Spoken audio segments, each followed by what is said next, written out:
¿Qué tal? ¿Cómo estás? Bienvenido a su programa Desde tu Mirada, 6:07 y está escuchando el 1040 de amplitud modulada, Radio Mujer, el sexto sentido de la radio, también llegando a través de la cadena Cable Radio Network a 10 estados de la Unión Americana y al resto del mundo por el internet en www.radiomujer.com.mx. Tras los micrófonos, sus psicoanalistas de la radio, mi compañera Gabriela Maldonado y su servidor José Luis Amarripa. ¿Qué tal, Gaby? ¿Cómo estás? Muy bien, José Luis, ¿tú qué tal? También muy bien, aquí ya a mitad de semana, con este clima que qué bárbaro, Gaby. De repente ya se empezó a soltar el sol, que se me hace que ya se nos están acabando las lluvias. Al final, que no. Se me hace que ya se nos están terminando las lluvias, porque bueno, ya también ya estamos por entrar en agosto, ¿no? Ya nos quedan poquititos días de julio y el siguiente mes, pues bueno, ya se avecina el verano en sí. Creo que ya desde ahorita ya estamos en verano, entonces pues bueno, extrañaremos esas lluvias, ojalá y todavía nos caigan algunitas más, porque bueno, en serio que se está viniendo el calor. El día de hoy vamos a hablar sobre un tema que suena algo raro: sadismo y competitividad. ¿Qué tiene que ver el sadismo con la competitividad? Si usted se ha hecho alguna vez la pregunta de cuál va siendo digamos, como el papel que va teniendo el sadismo, que tanto hablamos acá, ¿no? Como está el sadismo, el masoquismo, también como parte de, digamos, como de las manifestaciones de nuestra pulsión. Suena como algo feo esto del sadismo. Es que, ¿qué es un sádico? Podríamos escuchar por ahí a alguien que gusta de provocarle dolor a los demás, ¿no? Ese sería un sádico. Entonces, bueno, ¿cómo que sadismo y competitividad? Si se fijan, esto es algo muy básico en nosotros. De repente lo podemos ver en los niños, cómo los niños pueden agarrar algún insecto, pueden agarrar algún perrito, algún animalito y estrujarlo y se les ve que lo están haciendo con cierto placer.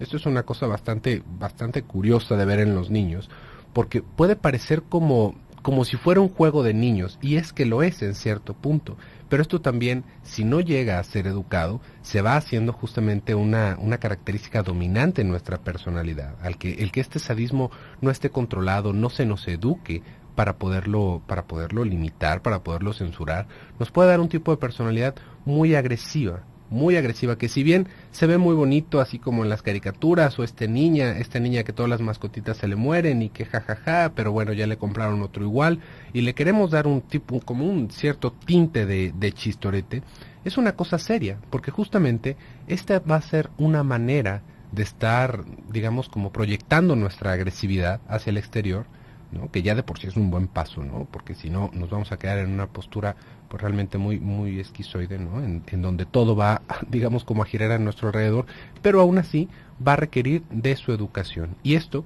de alguna manera, se va educando, inculcándonos un espíritu competitivo. Y justamente ahí es en donde, de alguna forma, le podemos dar una salida más saludable, pero sigue necesitando de mucho tiempo para refinarse.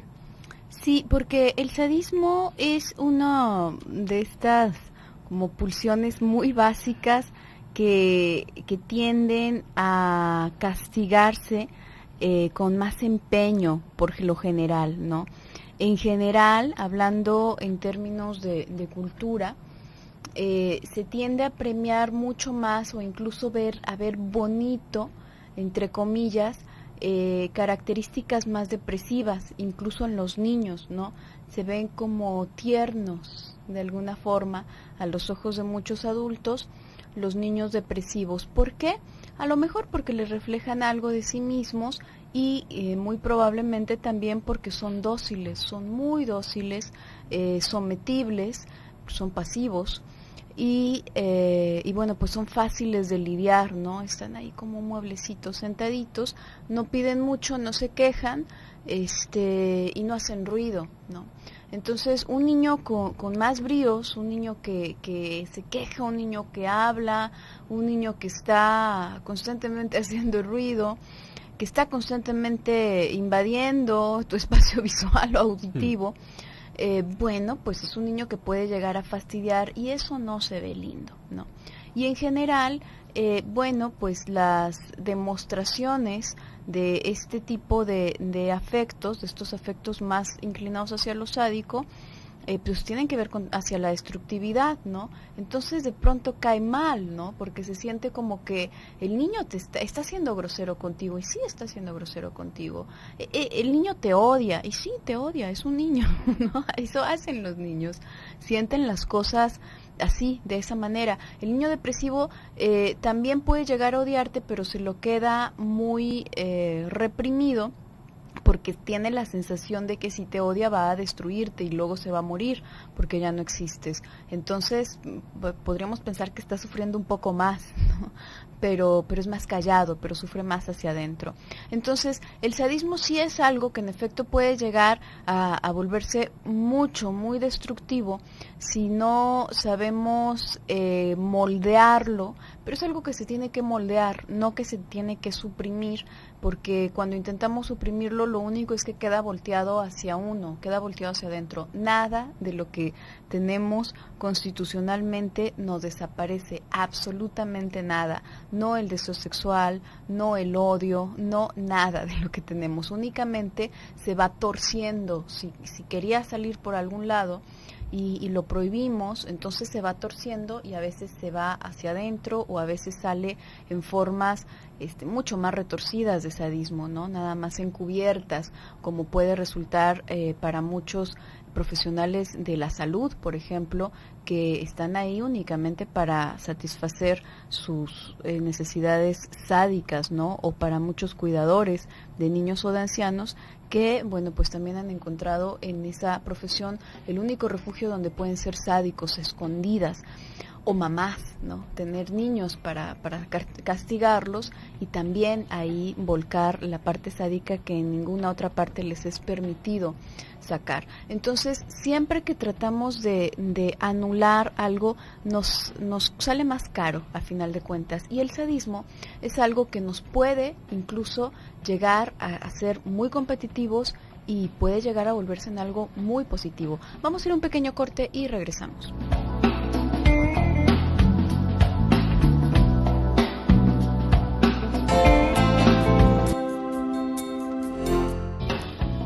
Estamos de vuelta en su programa Desde tu Mirada y le recuerdo, ya estamos conectados en la sala de chat en www.radiomujer.com.mx, en la sala de chat de Desde tu Mirada.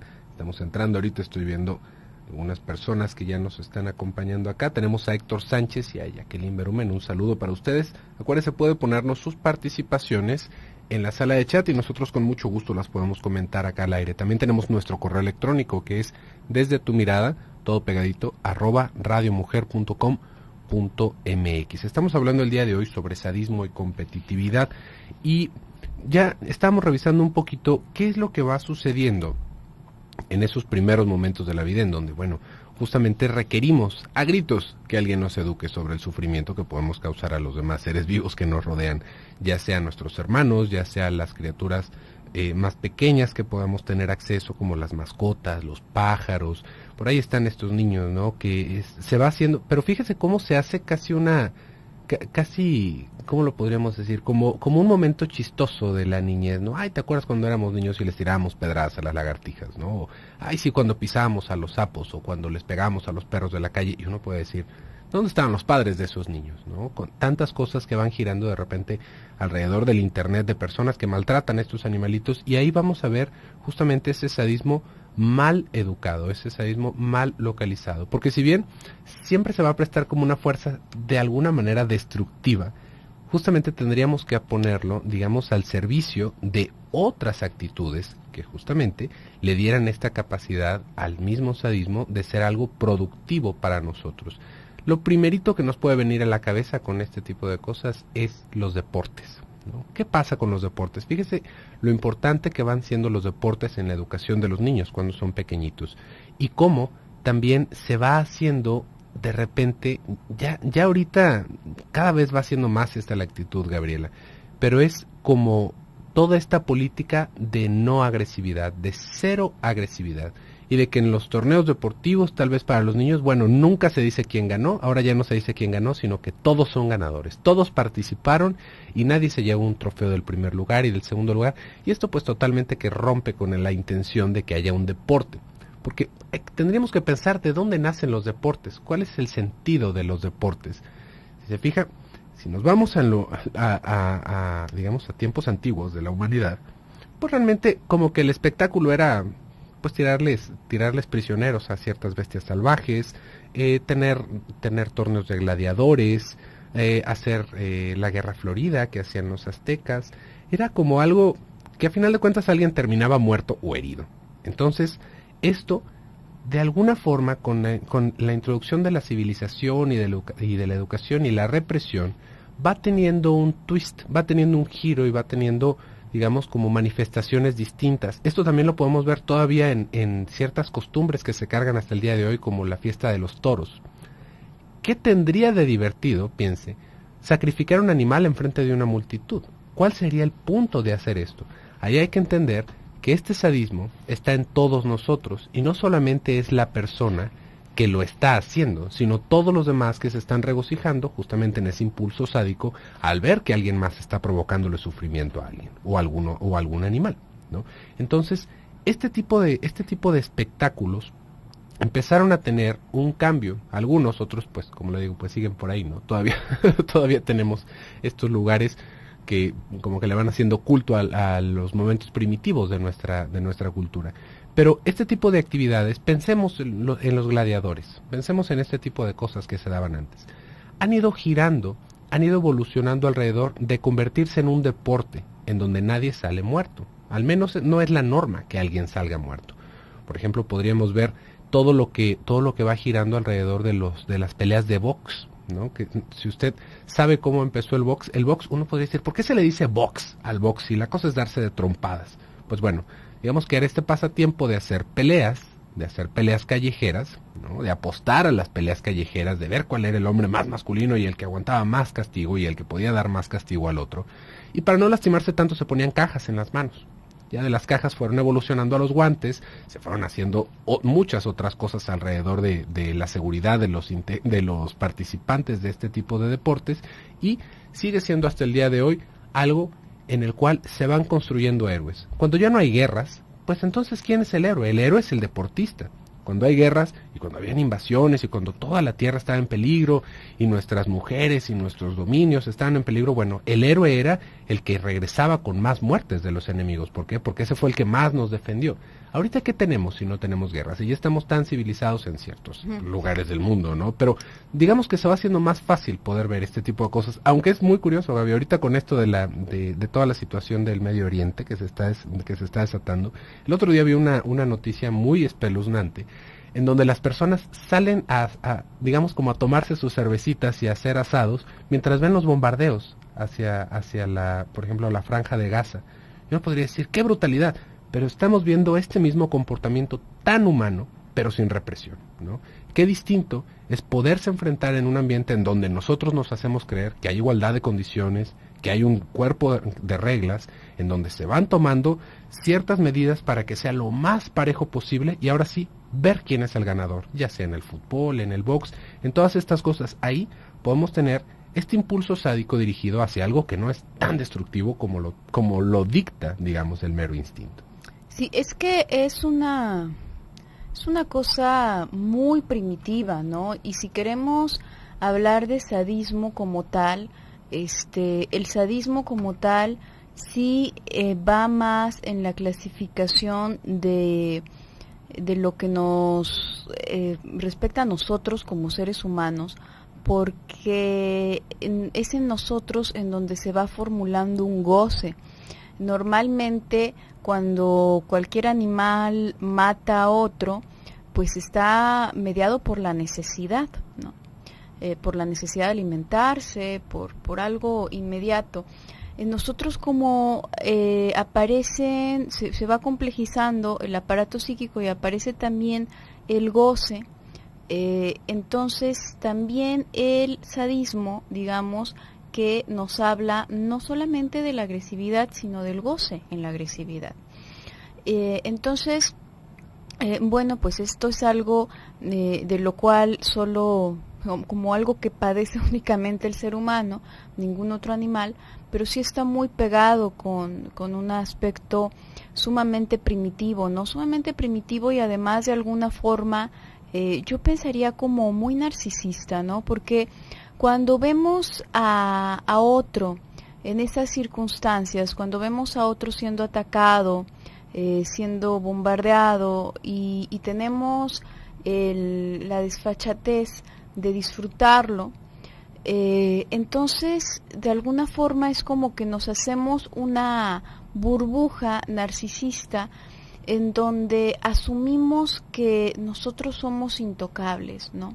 Normalmente cuando vamos teniendo esta experiencia de empatía hacia el otro, cuando nos duele el sufrimiento del otro, tampoco es porque seamos así como una cosa divina y linda y buena, ¿no? Nos duele el sufrimiento del otro gracias a un proceso de identificación con el otro. Nos identificamos con el otro y en el momento en que nos identificamos con el otro, digamos que relacionamos nuestra imagen, nuestra persona con la persona del otro.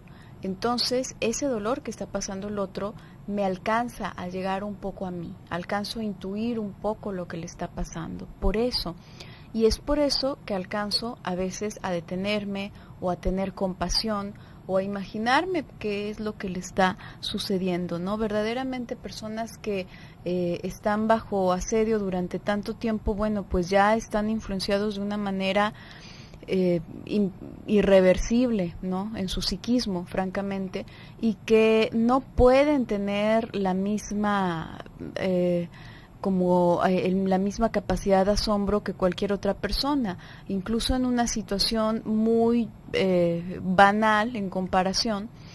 Podríamos pensar en una persona que está acostumbrada a trabajar en una industria con muchísimo ruido, ¿no? O con olores muy fuertes. La persona no los va a percibir, no puede percibirlos, y no es que su nariz ya esté afectada o que su oído, que también puede llegar a suceder, ¿no?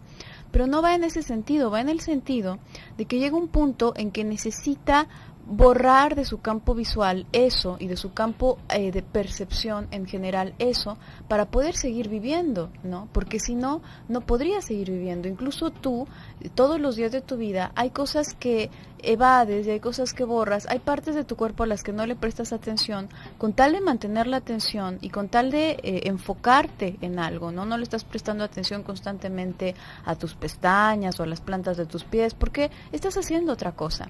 Y personas en las que este tipo de violencia es tan cotidiana, pues lamentablemente también pasa a ser como parte del paisaje. Vamos a ir a un pequeño corte y regresamos.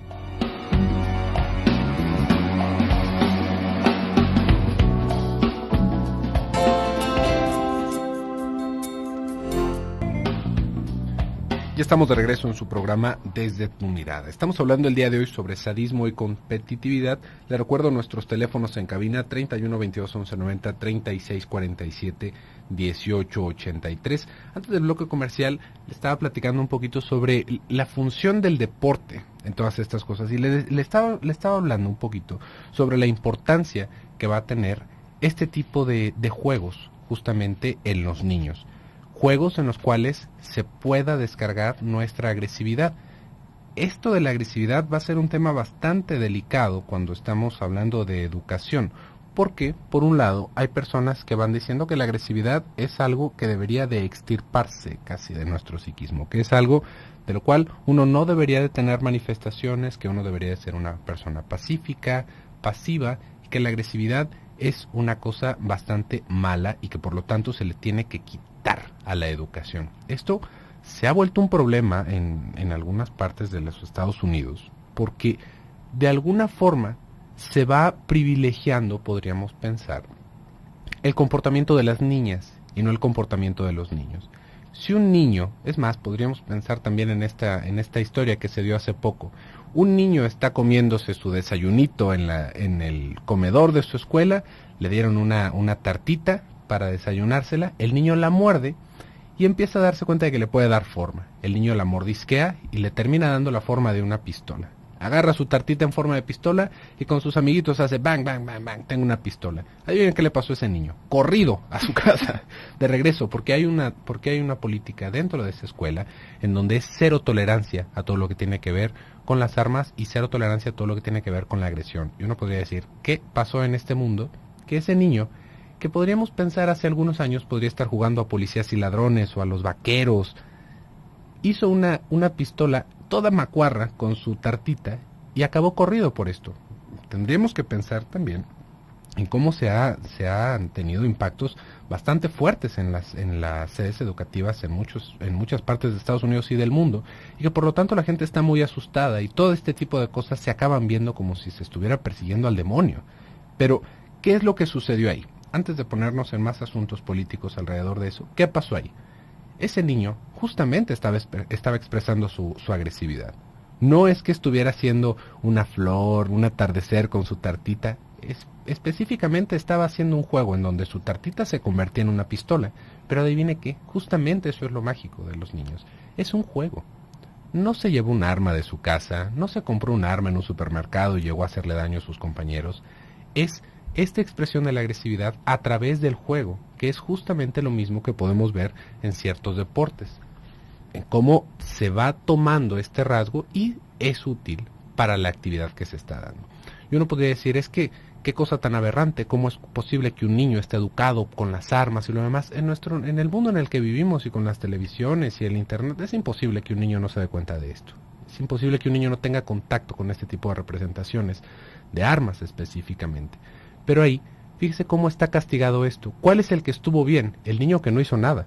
El niño que no hizo nada fue el que se quedó en la escuela. Pero ese niño que hizo desplante de su agresividad, de una manera lúdica, con un pedacito de pan, ¿no? O sea, que realmente no le estaba haciendo daño a nadie, que no hubiera estado de más poderle haber dicho, ¿por qué estás haciendo eso, no? Preguntarle, tal vez el niño estaba molesto, tal vez el niño simplemente lo vio y le pareció divertido, y es una cosa bastante normal esto. Pero ahí, en ese momento, en el punto en el que vamos queriendo eliminar cada parte de un comportamiento agresivo, vamos apachurrando lo que tendría que ver con el espíritu, específicamente de los varoncitos. Para las niñas es diferente la agresividad. Las manifestaciones de agresividad en las mujeres, pues bueno, ¿qué podríamos contar acá, ¿no? Aquí, dentro de Radio Mujer? Va más alrededor de la palabra, del celo, del chisme, y no tanto de la agresividad física, de hacer un desplante de fuerza. Entonces, por lo tanto, es más invisible que hacer una pistolita con una tartaleta. Entonces, ahí vamos a ver cómo justamente esta parte de la agresividad no es algo que podamos borrar, no es algo que simplemente vayamos a decir, bueno, ahora queremos que ninguno de nuestros niños salga agresivo. No, es algo con lo que nosotros vamos a tener que lidiar y tenemos que educar. Si nosotros no hacemos un esfuerzo por educarlo, simplemente son niños que no van a tener un espacio, no van a tener un lugar, y ahí sí es en donde hay un problema, justamente porque no están recibiendo la educación necesaria, porque no se pueden contener, porque no le pueden dar digamos como un rumbo a esa energía, y por lo tanto, pues bueno, quedan exiliados de nuestra sociedad. Y también habríamos de pensar cómo justamente en esos primeros momentos, con todo lo que tiene que ver con los deportes y con este manejo de la agresividad y del sadismo, se va apuntando también no solo al hecho de jugar deportes, porque luego también están estos padres, es que mi hijo no puede jugar ningún deporte porque está enfermo, porque no puede correr, se agita, le pasa lo demás. No es que estemos evitándoles el cansancio, realmente estamos haciendo que no tengan la interacción suficiente para poder construir habilidades sociales que les van a servir en un futuro, y no porque vayan a tener que golpear a nadie con una pelota, sino porque justamente ahí se va haciendo este espíritu de competitividad dentro de la sociedad. Y formando este carácter también para recibir golpes y para recibir insultos, que francamente lo necesitamos, porque en la vida real vamos a recibir golpes e insultos en distintas maneras, ¿no? Quizás no físicamente, pero la escuela, la finalidad de la escuela en verdad no es que sea absolutamente necesario que tú sepas todas las capitales y que te sepas todos los nombres de la Sierra Madre Oriental y Occidental y dónde están ubicadas. En realidad no es que esos en sí sean conocimientos indispensables. Sí, hay muchas cosas que son absolutamente indispensables, como español o matemáticas, pero en general la escuela va fungiendo como una especie de ejemplo de lo que sería el mundo externo, y la idea es que, o debería ser al menos la idea, que te vayas haciendo de esas herramientas para que puedas lidiar con los asuntos que te vas a ir encontrando luego en el mundo externo. Y digo el mundo externo porque la escuela es un ambiente controlado y la realidad no es un ambiente controlado. Realmente queremos pensar que lo es, pero no lo es. Entonces, en verdad que esta idea de sadismo, pensemos en la única ley, porque aquí tenemos leyes y tenemos normas, tenemos ya sistemas jurídicos, etcétera, ¿no? Pero si pensamos en lo salvaje, está la ley del más fuerte, ¿no? El más fuerte es el que prevalece, a final de cuentas, y suena como algo muy bestial, verdaderamente.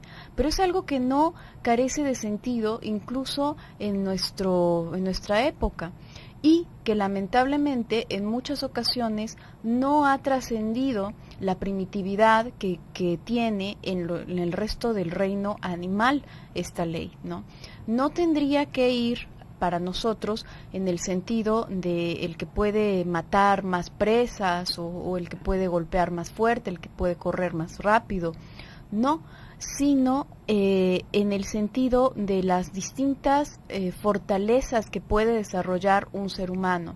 Y un ser humano puede desarrollar fortaleza, por ejemplo, en el plano intelectual, en el plano de socialización y en muchas áreas que se podría haber desarrollado una persona. En ese sentido, sigue siendo vigente el hecho de que el más fuerte va a tener más capacidad para sobresalir y para sobreponerse también. Entonces, digamos que esta fortaleza nos implica en cualquiera de las áreas y en cualquiera de los campos un cierto brío. No es que una persona intelectual, pero toda pasiva y toda ensimismada y toda temerosa, vaya en algún momento ser capaz de hacer algo, ¿no? Probablemente se va a guardar todo lo que opina para sí mismo y probablemente si podía aportar algo a la sociedad no va a hacerlo porque se va a quedar callado, porque es introvertido y porque le da miedo todo, ¿no? Además del sufrimiento que va a tener en su vida personal, por supuesto, porque no va a tener esta oportunidad ni de realizarse, ni de moverse hacia afuera, ni de mover sus deseos y su bienestar hacia afuera, hacia otras personas. En realidad, la vida sí nos implica tener un cierto monto de brío, de coraje, de agresividad, pero una agresividad que puede ser modulada, que puede ser moldeada. Y esta se presenta de forma muy recreativa justamente en los distintos deportes, no nada más en los deportes físicos, sino también en cierta medida incluso en las calificaciones, ¿no? El hecho de tener un reconocimiento por determinado esfuerzo que hiciste durante un tiempo, bueno, pues es algo que eleva, ¿no? Realmente el bienestar de la personita o de la persona, de quien sea. Y cuando decimos, bueno, pero es que todos le echamos ganas, entonces todos tenemos lo mismo, por supuesto que eso aplasta esa parte de yo podría sobresalir, pero no, porque en un mundo sin violencia nadie sobresale. Vamos a ir a un pequeño corte y regresamos.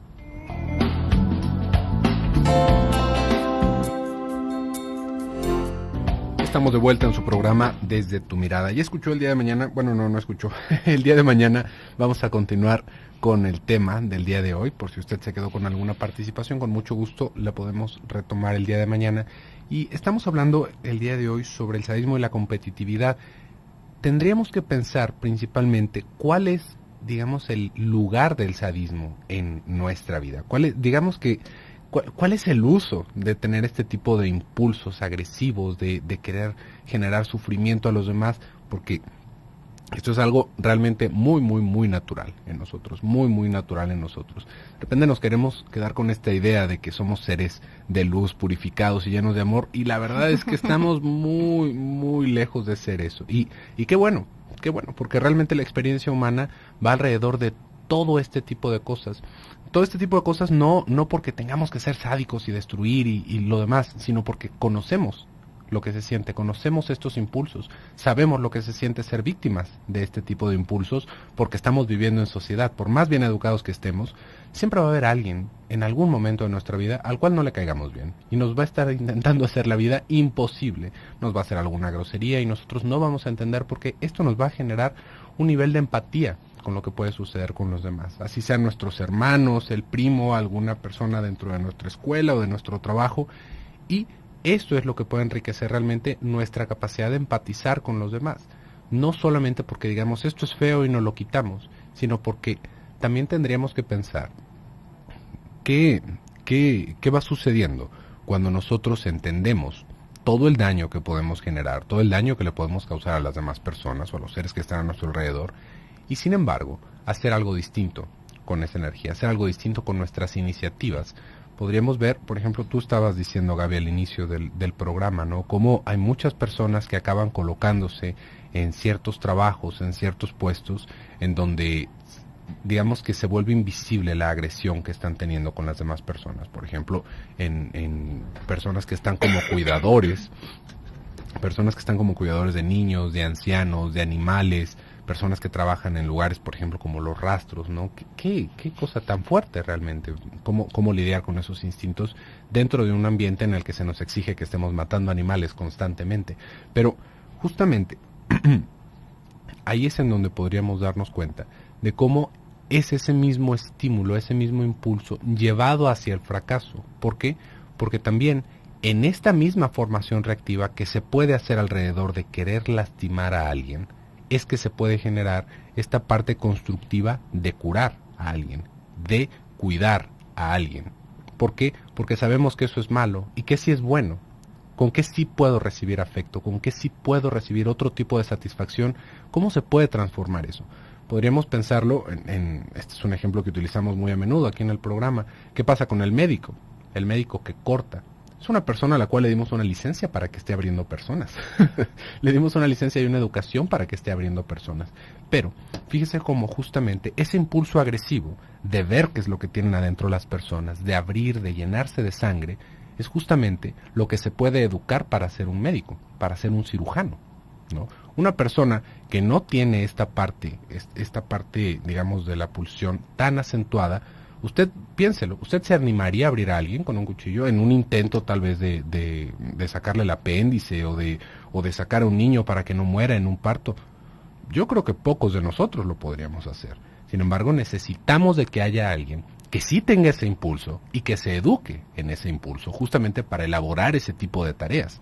También necesitamos personas, por ejemplo, para mantener el orden público. ¿Usted se prestaría, por ejemplo, para traer un tolete y una pistola y estar aventando gente con su escudo, defendiéndose de pedradas y de bombas molotov? Pocos de nosotros lo haríamos realmente. Sin embargo, necesitamos que haya personas que tengan ese impulso, que tengan esa agresividad, digamos, como más sueltita que la mayoría de los demás, para que se puedan poner al servicio de la comunidad. Y ahí es en donde se va haciendo este equilibrio tan frágil, en donde, ¿cómo podremos pensar, salud? ¿Cómo podríamos pensar que vamos a tener personas con armas, con licencia para golpear a los demás y que no se va a provocar un abuso, ¿no? Esto en las manifestaciones, en tantas cosas que de repente vemos que a alguno de los oficiales se les pasan las cucharadas y se empiezan a molestar porque también están recibiendo golpes, porque también están recibiendo impulsos y no podríamos dejar de pensar que se sienten más fuertes que los demás y por supuesto que van a acabar sacando su agresividad y su furia contra algún inocente que pase por ahí. Pero es necesario que haya personas que se presten para esto, para mantener el orden público. Por más trabajo que nos cueste decirlo, es una lástima. ¿Por qué? Porque es un equilibrio muy frágil. Pero, por ejemplo, ¿qué pasaría si no hubiera personas que cuidaran las prisiones? ¿Qué pasaría? ¿Quiénes estarían cuidando? ¿Usted se pondría voluntario para cuidar homicidas? Por supuesto que no. Esto es algo muy necesario, muy necesario y que aparte no podemos quitar, no es algo que pudiéramos decir que vamos a quitar dentro de nuestra calidad como humanos. Y por lo tanto, la mejor opción que tenemos es educarlo. Así como todas las demás cosas que acabamos educando, esto es otra cosa que especialmente se debe de educar para que no se vuelva algo más destructivo aún.